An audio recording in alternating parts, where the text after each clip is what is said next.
Hello everyone, welcome to Meera's kitchen. આ વિડીયોમાં હું તમને પાલક પત્તાનું ચાટ રેસીપી શેર કરીશ। બહુ જ ફાઇન બની અને રેડી થશે। આપ જોઈ શકો છો, અત્યારે જોઈને જ મન થઈ જાય એવું ચાટ બનશે। તો ચલો જોઈ લે એ રેસીપી। એના માટે અત્યારે મેં હાફ કપ ચણાનો લોટ લઈ લીધો છે અને જેટલો ચણાનો લોટ લીધો હોય એનાથી હાફ અત્યારે ચોખાનો લોટ ઝીણો લેવાનો છે। તો અત્યારે મેં હાફ કપ લીધો હતો, એક ફૂલ હાફ કપ ચણાનો લોટ લીધો છે, તો એનો હાફ ચોખાનો લોટ લઈ લીધો છે। એમાં સોલ્ટ એડ કરી દઈશું as per the taste. Chilli flakes add કરી દઈશું હાફ ટીસ્પૂન જેટલા। તમારી પાસે ચીલી ફ્લેક્સ ના હોય તો તમે લાલ મરચું પાવડર એડ કરી શકો, અથવા તો તમે સ્કીપ કરી દો તો બી ચાલે। સાજીના ફૂલ એડ કરી દઈશું, પીંચ ઓફ।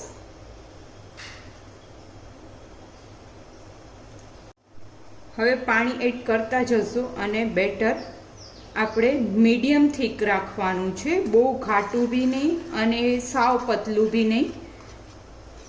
પાલકના પત્તા ઉપર કોટ થાય એ રીતનું આપણે બેટર રેડી કરવાનું છે। એકદમ ક્રિસ્પી બનશે આ પત્તા।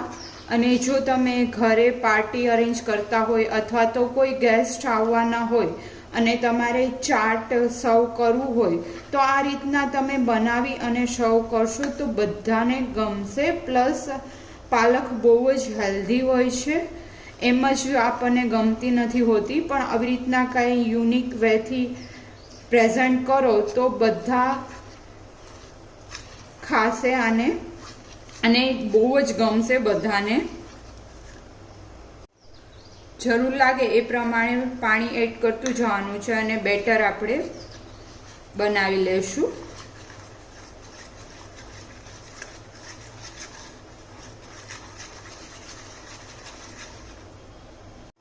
તો અત્યારે બેટર પરફેક્ટ થઈ ગયું છે। એમાં આપણે પીંચ ઓફ હિંગ એડ કરી દઈશું, જેનાથી બહુ જ ફાઇન ટેસ્ટ આવશે।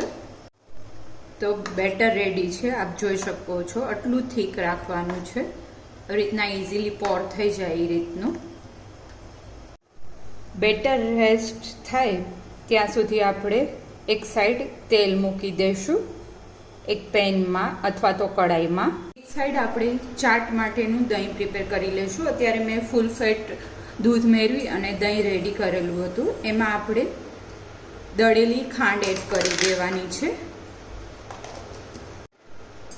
અને સોલ્ટ એડ કરી દઈશું એઝ પર ધ ટેસ્ટ અને પ્રોપરલી મિક્સઅપ કરી લેશું।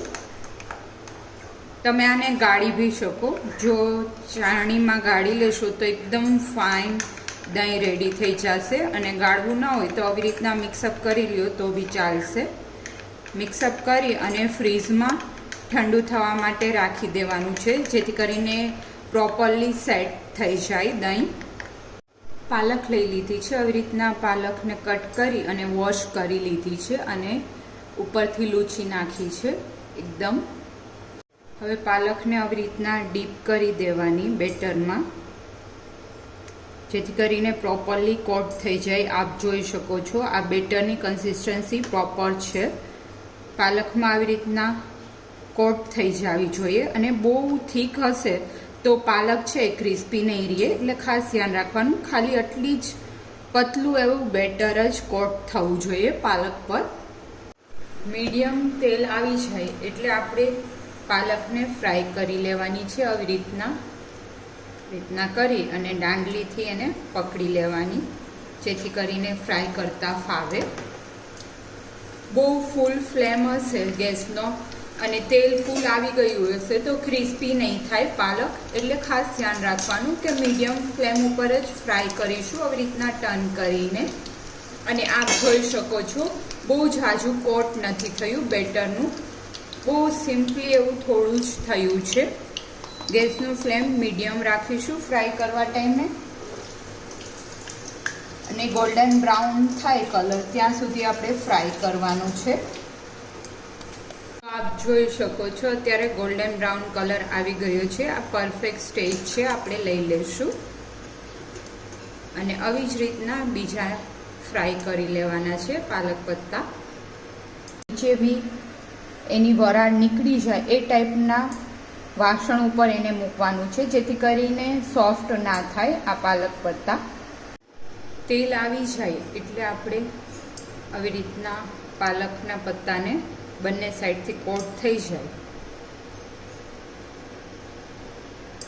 પછી ડાયરેક્ટલી તેલમાં એડ કરી દઈશું અને મીડિયમથી હાઈ ફ્લેમ ઉપર આપણે એને ફ્રાય કરીશું. બહુ હાઈ ફ્લેમ હશે તો સોફ્ટ રહેશે, એકદમ કડક નહીં થાય પાલક પત્તા. અને સાવ સ્લો ફ્લેમમાં બી નથી ફ્રાય કરવાના, એટલે મીડિયમ ફ્લેમ ઉપર જ આપણે એને ફ્રાય કરીશું. ગોલ્ડન બ્રાઉન કલર થાય ત્યાં સુધી ફ્રાય કરી લઈશું. જ્યારે બી તમે પાલક પત્તા માટે બેટર બનાવો તો એ વાસણ થોડું પોળું લેજો, જેથી કરીને પત્તાને ઇઝીલી ડીપ કરતા ફાવે. તો અત્યારે આપ સાંભળી શકો છો એકદમ ક્રિસ્પી એવા બન્યા છે, અવાજ જ આવે છે, આપ જોઈ શકો છો.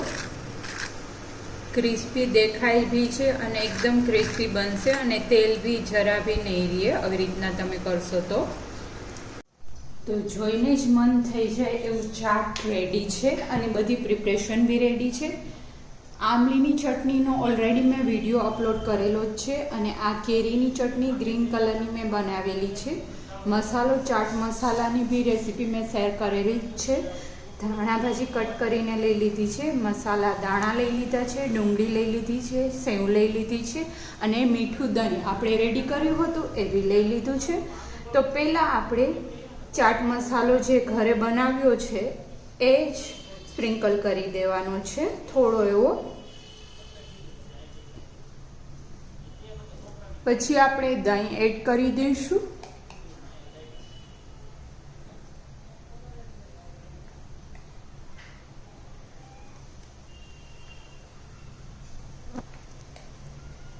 તમે આવી રીતના ચાટ પાલક પત્તામાંથી ના બનાવ્યું હોય તો શ્યોર ટ્રાય કરજો, બહુ જ બધાને ગમશે અને બહુ જ ફાઇન બની અને રેડી થતું હોય છે. આ ચાટ એકદમ ક્રિસ્પી બનશે.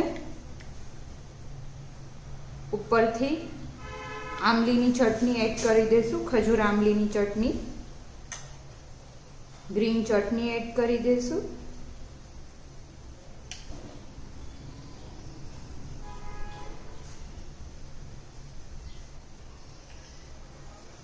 દાણા એડ કરી દઈશું.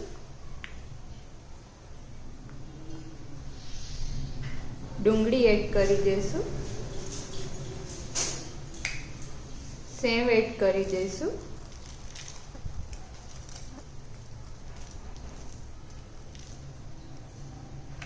કોથમરી એડ કરી દઈશું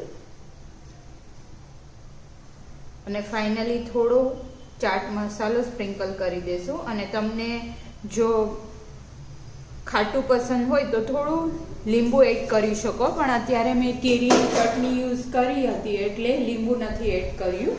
અને ફાઇનલી થોડું લાલ મરચું પાવડર, જેથી બહુ ફાઇન લુક આવી જશે. તો રેડી છે પાલક પત્તાનું ચાટ. આપ બી આ રેસીપી ટ્રાય કરજો અને કમેન્ટ કરી અને જણાવજો તમને મારી રેસીપી કેવી લાગી. Thank you for watching my video.